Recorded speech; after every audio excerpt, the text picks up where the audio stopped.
मानवों के लिए वो भगवान का जाया, स्वर्ग छोड़कर धरती पर चलाया। नमस्कार, स्वागत है आप सभी का धर्मलोक की खास पेशकश धर्मरथ में। और आपके साथ मैं हूं कृतिका चौबीसा। भारत एक ऐसा देश है जहां पग पग पर कई धर्म, संस्कृति, सभ्यता अपनी अपनी छटा बिखेरती हुई नजर आती है। अनेकता में एकता का संदेश देती है ये धरती, क्योंकि यहाँ आज भी मंदिर, मस्जिद, गुरुद्वारे, गिरजाघर एक साथ एक दूसरे का हाथ थामे हुए खड़े हुए हैं। इसलिए हिंदुस्तान को धर्मगुरु कहा जाता है, भारत को धर्मगुरु कहा जाता है। हमारा धर्मरथ, जिसे आप सभी का ढेर सारा प्यार मिल रहा है, आप सभी की बेपनाह मोहब्बत मिल रही है, मंदिरों, दरगाह के दर्शन के बाद आपको लेकर आया है उदयपुर शहर के आवर लेडी ऑफ फातिमा महागिरजाघर की तरफ। आइए जानते हैं यहाँ के इतिहास के बारे में।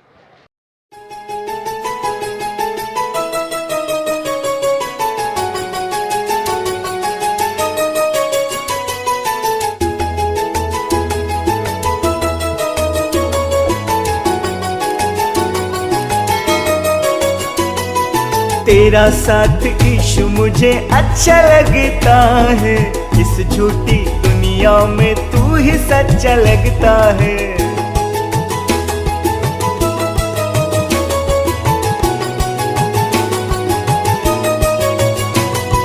तेरा साथ इश्क मुझे अच्छा लगता है, इस झूठी दुनिया में तू ही सच्चा लगता है।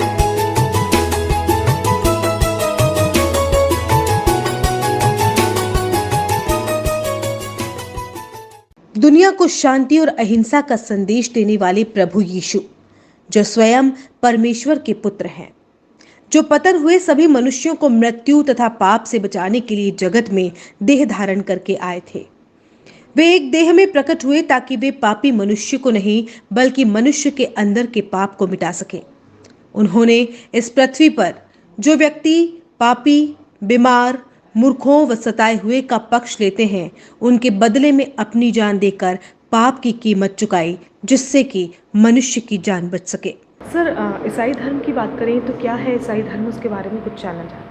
हाँ, ईसाई धर्म वास्तव में ये उत्पत्ति ग्रंथ से लेकर के क्या वो प्रकाशना ग्रंथ हमारा जो उत्पत्ति ग्रंथ हमारा पहला ग्रंथ है, प्रकाशना ग्रंथ हमारा आखिरी ग्रंथ है। इसी बीच में ये पूरा जो हमारा जो इतिहास है वो इसी पुस्तक में लिखा गया, पवित्र बाइबल जिसको हम कहते हैं, होली बाइबल जिसको हम कहते हैं।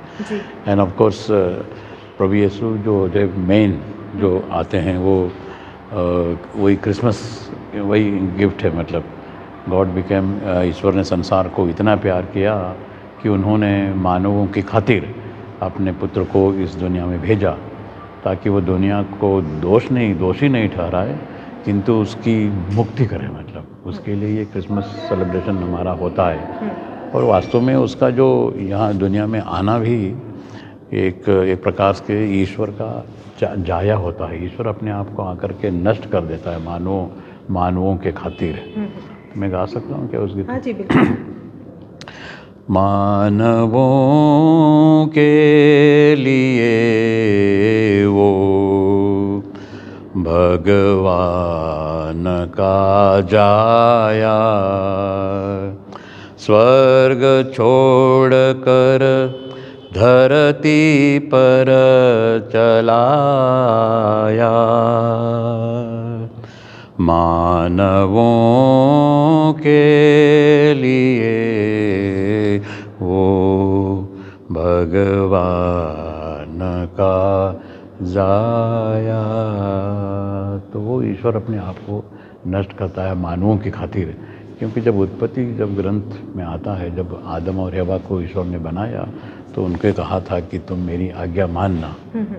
और आदम में एडन में बगीचे में एक जो ट्री है, फ्रूट है, उसको मत खाना, पर उन्होंने उस आज्ञा को भंग किया, जिसकी खातिर उनको उस बगीचे से उसको निकाल दिया। और उस समय भविष्यवाणी की गई थी कि मैं मानवों के लिए अब मुक्तिदाता को भेजूंगा, जो तुम्हारे बीच में आएंगे। एमानुएल उसका नाम रहेगा। एमानुएल मतलब गॉड विद अस, ईश्वर हमारे साथ है।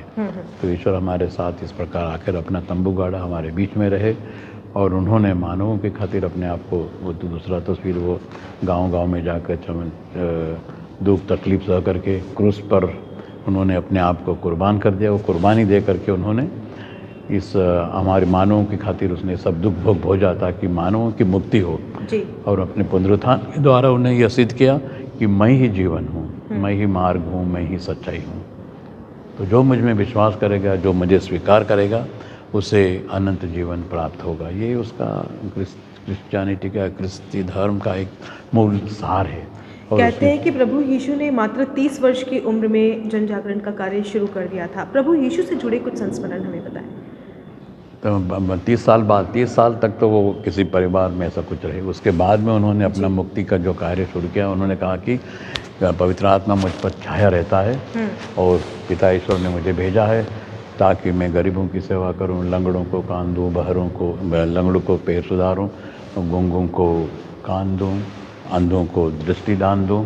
और इस प्रकार जो ज़रूरतमंद है, जो गरीब से गरीब लोग हैं, उनकी मुक्ति के लिए मैं कार्य करूं। ये उसकी एक प्रकार से घोषणा थी जब उन्होंने ये कार्य शुरू किया। फिर वो गांव-गांव में जाकर के लोगों को प्रचार करते थे कि एक दूसरे को, एक्चुअली वो जीवन जीने की एक वो शैली बताते थे, मतलब किस प्रकार हमें अपने इस जीवन को जीना चाहिए। मतलब तो वो एक तो मैं ये कहना चाहता हूँ कि प्रभु यीशु जो इस दुनिया में आए, उन्होंने यहूदी लोगों ने उन पर काफ़ी वो अत्याचार किए और अंत में उन्हें क्रूस पर वे मर गए। तो ये क्रूस ही उनकी अंतिम बलिदान था।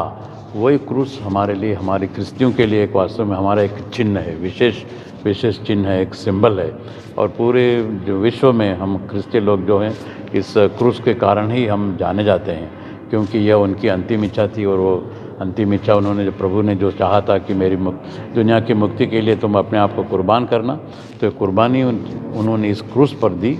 इसलिए हम क्रूस को उनकी आराधना करते हैं, विशेष उनका सम्मान करते हैं, विशेष हम क्रूस की इज्जत करते हैं। मतलब बाइबल एक अद्भुत पुस्तक है।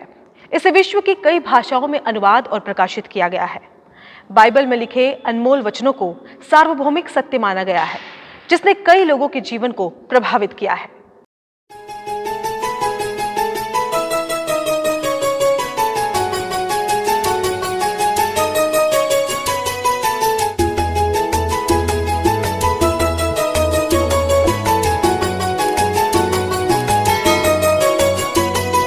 तेरा साथ यीशु मुझे अच्छा लगता है, इस झूठी दुनिया में तू ही सच्चा लगता है।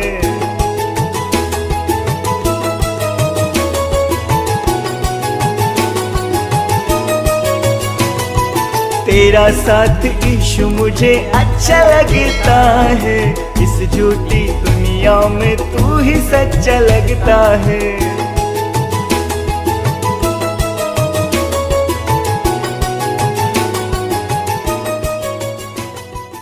बाइबल बताती है कि परमात्मा कभी भी दुष्टों के नाश पर भी खुश नहीं होता।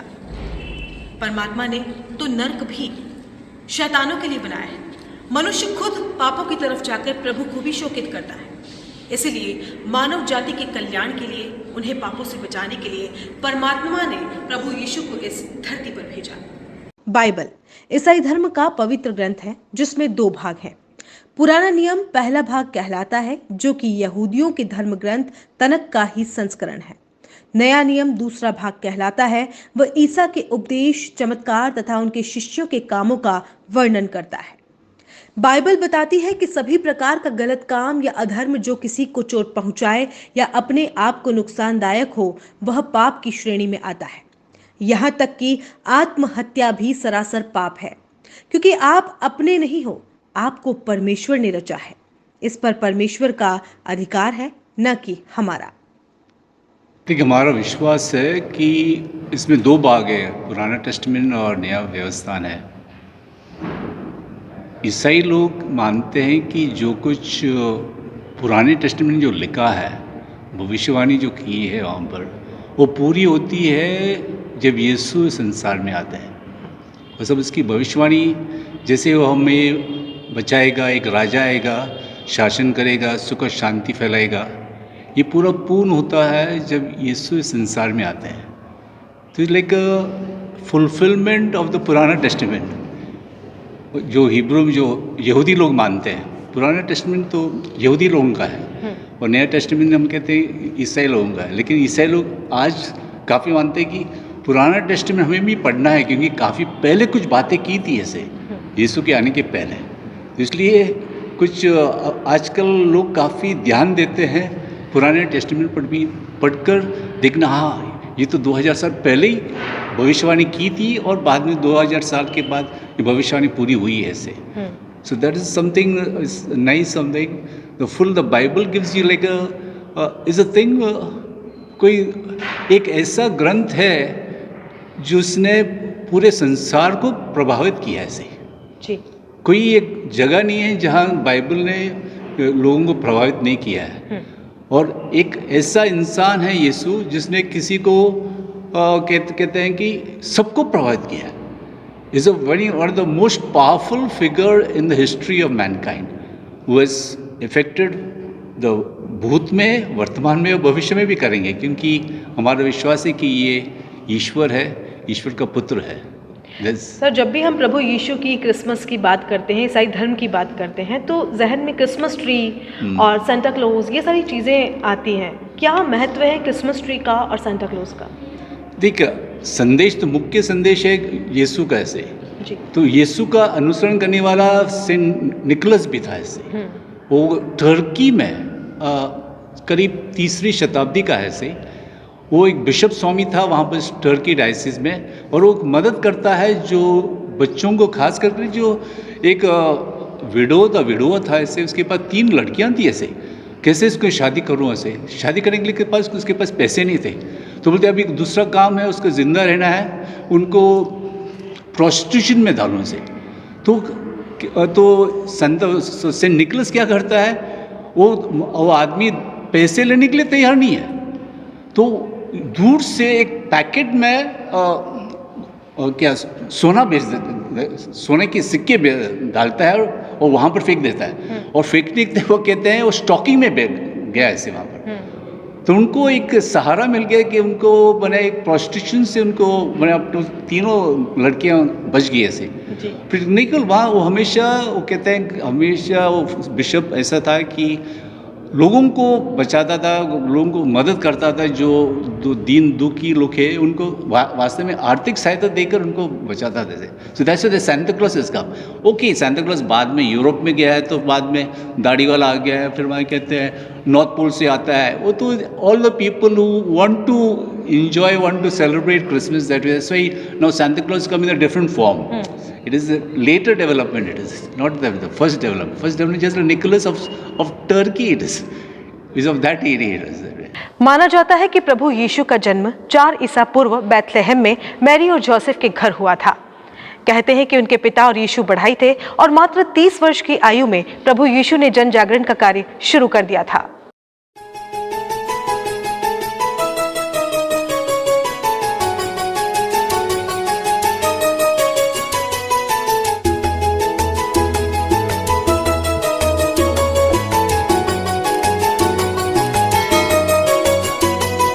तेरा साथ यीशु मुझे अच्छा लगता है, इस झूठी दुनिया में तू ही सच्चा लगता है।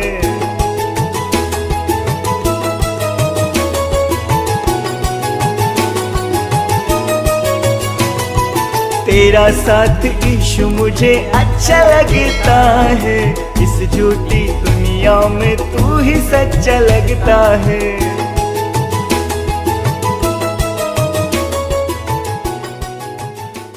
ईसा मसीह का जन्म बैतलहम में 4 ईसा पूर्व मैरी और जोसेफ के घर हुआ था। ईसा ने अपने जीवन में प्रथम 30 वर्ष एक बढ़ई के रूप में बैतलहम के निकट नाजरेथ में बिताए थे। ईसा मसीह के प्रथम 2 शिष्य एंड्रूस व पीटर थे। ईसा मसीह को सूली पर रोमन गवर्नर पॉन्टियस ने चढ़ाया था। ईसा मसीह को 33 ईस्वी में सूली पर चढ़ाया गया था। ईसाई धर्म का सबसे पवित्र चिन्ह क्रॉस है। ईसाई त्रितत्व में विश्वास रखते हैं, ईश्वर पिता, ईश्वर पुत्र व ईश्वर पवित्र आत्मा। Sir, our lady of Fatima महागिरजाघर इस चर्च को कहा जाता है, महागिरजाघर है, क्या उसके पीछे की हिस्ट्री है, हम जानना चाहेंगे। पहले पूरे राजस्थान में एक ही धर्म प्रांत था, फिर बाद में उदयपुर धर्म प्रांत बना जी। और जहाँ धर्म प्रांत होता है, बनाते हैं, सृष्ट होता है, वहाँ पे धर्माध्यक्ष बैठते हैं जी। और उस धर्माध्यक्ष जहाँ पर आसीन हैं वहाँ उस चर्च को महागिरजा का दर्जा दिया जाता है। तो ऐसे फिर राजस्थान में 3 महागिरजा हैं, एक तो उदयपुर, एक अजमेर और एक जयपुर जी। यहाँ तीनों जगह हम धर्माध्यक्ष बैठते हैं और वहाँ का चर्च महागिरजा कहलाता है। सर, इसकी कुछ हिस्ट्री हमें जानना चाहेंगे कि कब स्थापना हुई है और कब पूजा अर्चना का समय रहता है। नहीं, एक्चुअली ये महागिरजा बना 1985 में जी। उससे पहले अजमेर धर्म प्रांत के अंतर्गत ही आता था, फिर बाद में विभाजित होकर 1985 में, और जहाँ तक कि अजमेर का सवाल है ऑलमोस्ट 1948 में वो धर्म प्रांत पूरा राजस्थान राजपूताना एरिया एक ही धर्म प्रांत था, अजमेर राजपूताना धर्म प्रांत। तो फिर बाद में जैसे जैसे आगे चले, क्योंकि एक जगह से पूरा एरिया मैनेज करना मुश्किल था, इसलिए फिर 3 धर्म प्रांत में बांटे गए। सर, कहते हैं कि ईसाई धर्म में कैरोल का बहुत ज़्यादा महत्व होता है, क्या है कैरोल और कैसे आप लोग घर घर जाके जब क्रिसमस नज़दीक आता है या त्यौहार नज़दीक आता है तो उसकी शुरुआत करते हैं। एक कैरल सर्विस जो होते हैं घर घर जाके, वो बस वही जो हमारे बाइबल में है कि पहले ऊपर से स्वर्गदूतों ने ऐलान किया था कि हम यीशु मसीह का जन्म होगा और अपना ये रास्ता तैयार करो। तो रास्ता मतलब दिल का रास्ता तैयार करो, तो वो बाइबल पे लिखा है। तो फिर हम क्रिसमस से पूर्व घर घर जाकर यही संदेश है कि यीशु मसीह का जन्म 25 तारीख को होगा। उसके लिए आप अपने आप को सिर्फ घर तो सजाना ही है, क्रिसमस ट्री आदि लगाना ही है, लेकिन साथ ही साथ दिल की के जो कहते हैं सफाई दुरुस्त, ताकि आपका घर, आपका हृदय प्रभु को ग्रहण करने लायक बन जाए। तो ये कैरल सर्विस जो होता है पहले शुरू हो जाता है क्रिसमस से, तो ये संदेश देते हुए कि अपने आप को तैयार करो। Thank you sir.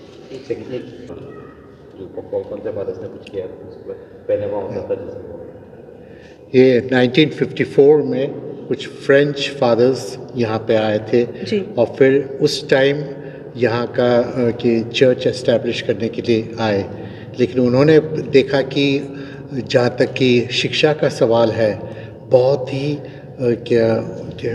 बड़ा ही ये था, लो था, विशेष करके कि जो महिलाओं का बिल्कुल भी शिक्षा स्तर नहीं था।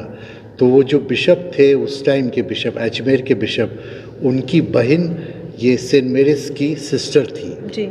तो उन्होंने यहाँ लड़कों के लिए तो श्योरली शुरू करना है करके था, लेकिन अपनी सिस्टर को भी, एक बहन थी उनकी जो सेंट मेरिस की सिस्टर थी, उनको भी लेके आया और फिर साइमल्टेनियसली लड़कों के साथ लड़कियों के लिए अलग एक स्कूल, क्योंकि उस टाइम पर्दा सिस्टम और इतना बच्चियों को बाहर नहीं भेजते थे, तो फिर उन्होंने अलग स्कूल, एक इंग्लिश मीडियम स्कूल लड़कों के लिए सेंट पॉल्स और लड़कियों के लिए सेंट मेरिस स्कूल 1954 में उन्होंने इस्टेब्लिश किया, और ताकि लड़कियों का भी कोई ये सेग्रीगेशन नहीं हो, उनको भी शिक्षा।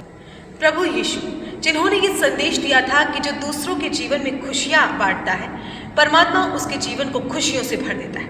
सांता क्लॉज उसी का जीता जागता उदाहरण है जो क्रिसमस के मौके पर लोगों के लिए गिफ्ट्स लेकर जाते हैं और खुशियों को बांटते हैं।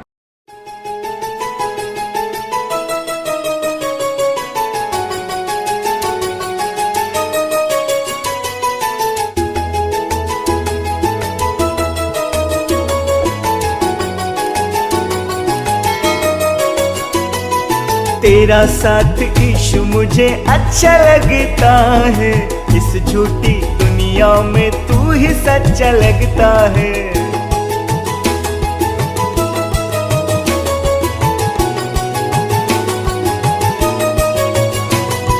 तेरा साथ ईशु मुझे अच्छा लगता है, इस झूठी दुनिया में तू ही सच्चा लगता है।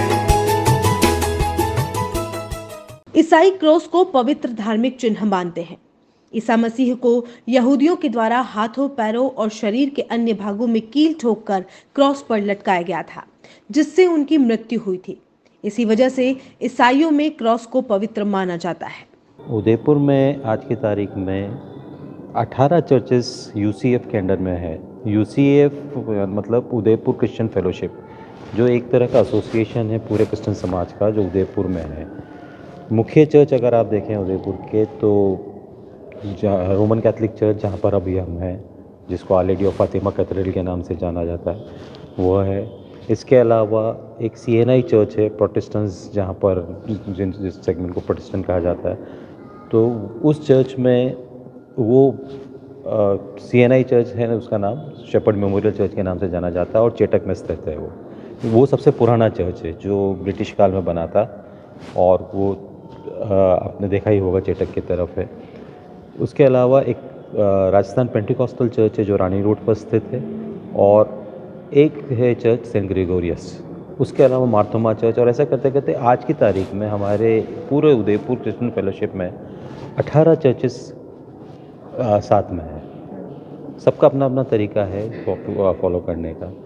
किसी किसी की प्रेयर मीटिंग्स कहीं होती है, लेकिन अगर आप इसको चर्च के वास्तुकला या उस स्थापत्य के हिसाब से देखें, तो जो मेजर बिल्डिंग्स हैं चर्च की, जो सिर्फ चर्च कहने जैसी बिल्डिंग्स हैं, तो वो तो इन 4 के पास, बाकी कोई अपने हॉल्स में होती है या घरों में होती है, इस तरह से है। प्रार्थना सभाएं होती हैं मोस्टली। और अगर इस चर्च की कब होती है प्रार्थना सभाएं और किस तरह से पूजा अर्चना की जाती है? सबके अपने अपने विधि अलग अलग है मतलब करने की। जैसे अगर आप इस चर्च की बात करें, तो इस चर्च में एवरी संडे हम उसको बोलते हैं मास, होली मास, या हिंदी में मिस्सा कहा जाता है। तो वो एक तरह से सर्विस होती है जो इंग्लिश में भी होती है, हिंदी में भी होती है। और हर संडे सुबह 8 बजे, जैसे गर्मियों में तो सुबह 8 बजे होती है, वो हिंदी में होती है, और 10 बजे के आसपास इंग्लिश में होती है। ये 1 घंटे या 1 से 1.5 घंटे का इसका वो रहता है पूरा। इसमें जो विधि होती है वो अलग अलग तरीके से होती है, जिसमें मतलब अर्चना होती है, सिंगिंग होती है, और विधिवत वो एक उसका पूरा एक प्रारूप है। इंग्लिश में भी करीब करीब सेम ही होता है, और यही सेम चीज़ सीएनआई चर्च में भी है और ऑर्थोडॉक्स चर्च में। सबका करने का तरीका अलग अलग है।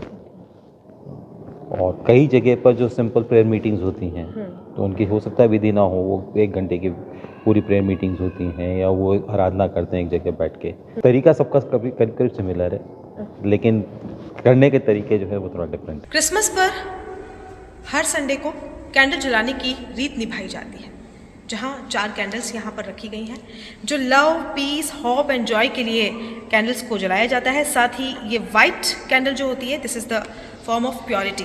ईसाई धर्म और क्रिसमस के बारे में जब भी हम लोग सोचते हैं, तो सांता क्लॉज और क्रिसमस ट्री को नहीं भूला जा सकता। क्रिसमस ट्री सरोवर या फर का एक पेड़ होता है, जो शंकुधारी होता है, यानी ट्रायंगल शेप में होता है, जहाँ पर कहा जाता है कि पिता, पुत्र और पवित्र आत्मा 3 कोने हैं और तीनों अलग अलग संदेश देते हैं। और कहते हैं कि बर्फबारी में भी ये पौधा जिस तरह से हरा रहता है, इसलिए इसे पूजा जाता है, ताकि मानव का जीवन भी खुशियों से हरा भरा रहे।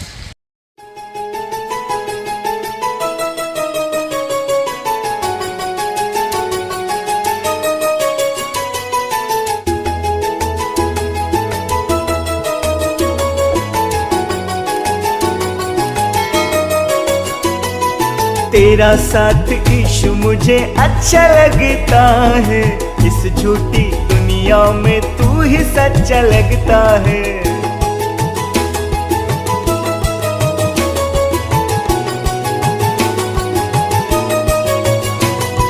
तेरा साथ ईशु मुझे अच्छा लगता है, इस झूठी दुनिया में तू ही सच्चा लगता है।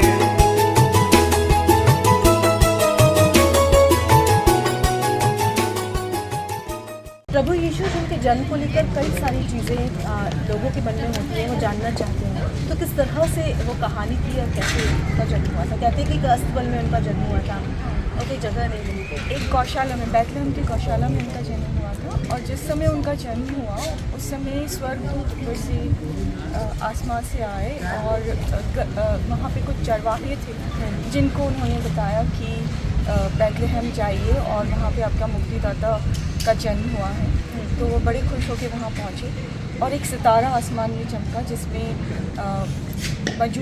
मजूसी बोलते हैं या फिर 3 किंग्स बोलते हैं, वो एशिया की तरफ से, मतलब बहुत दूर देश से बैतलहम की तरफ गए और उन्होंने वहाँ जाकर उन्हें कुछ सोना, मोर और लोबान चढ़ाए, जो कि उनकी पूरी लाइफ हिस्ट्री को, जीसस की जितना भी जो उनके लाइफ में होने वाला था उनको सिम्बलाइज़ करते हैं, वो सारे चिन्ह हैं। और वो उन्होंने उनको पुरस्कार स्वरूप दिए। फिर जब इन्हें ये पता चला, जो राजा थे वो पहले किंग हेरोद के पास पहुँचे, क्योंकि उन्हें पता नहीं था कि ये तारा जो है, ये तारा का मतलब है कि कोई बहुत बड़ा किंग पैदा होगा। तो इसलिए जब उन्हें ये पता लगा कि अगर किंग है तो वो श्योरली कहीं किसी महल में ही होगा, तो वो वहाँ के जो किंग हेरोद थे वहाँ वो पहुँचे। लेकिन हेरोद मन में उसको बड़ा दुख हुआ और बड़ा जलन भी हुई कि ये मेरे राज में तो कोई किंग नहीं है, हाँ मेरे सत्ता के ऊपर अधिकार जमाएगा। तो इसलिए फिर वो उसने बोला कि नहीं, मुझे तो पता नहीं है, लेकिन आप लोग जाइए और आप लोगों को जब मिल जाए तो मुझे ज़रूर बताना। और वो तारा उनको गाइड करता गया और आखिर वो पहुंच गया। लेकिन फिर उनके सपने में गैब्रियल आए और उन्होंने, जो फरिश्ते थे, उन्होंने आके बोला कि आप लोग वापस वहाँ नहीं जाइएगा, क्योंकि किंग जो राजा हेरोद है वो बहुत ही क्रूर है, राजा है, शासक है, और वो नहीं चाहता है कि कोई ऐसा पैदा जन्म ले। तो वो लोग तो नहीं गए, लेकिन जब वो वहाँ नहीं पहुँचे तो बड़ा दुखी हुआ और उसने, ये राजा हेरोद बड़ा गुस्से में आ गया और उसने कई सारे जो पहला बच्चा था उन सबको उसने मरवा दिया। लेकिन ये तो बाद की बात है, लेकिन उससे पहले जीसस जो थे उनको वहाँ से बचा के बैतलहम से, क्योंकि स्वर्गदूत ने उन्हें भी बता दिया था, जो जोसेफ और उनके माता पिता थे मैरी और जोसेफ को बता दिया था, तो वहाँ से उनको बचा के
Jingle bell, jingle all the way. Oh, what fun you sit down and the song and sing. Hey, jingle bell, jingle all the way. Oh, what fun it's to dance in one more song and sing.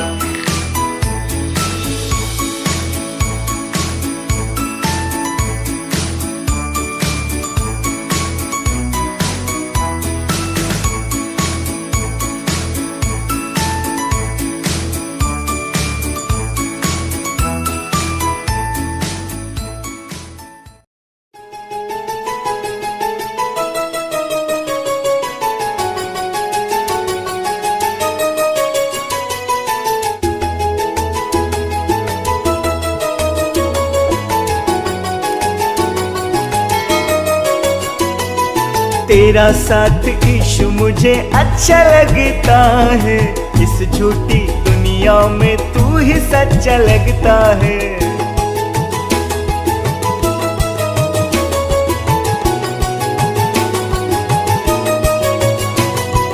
तेरा साथ issue मुझे अच्छा लगता है, इस झूठी दुनिया में तू ही सच्चा लगता है।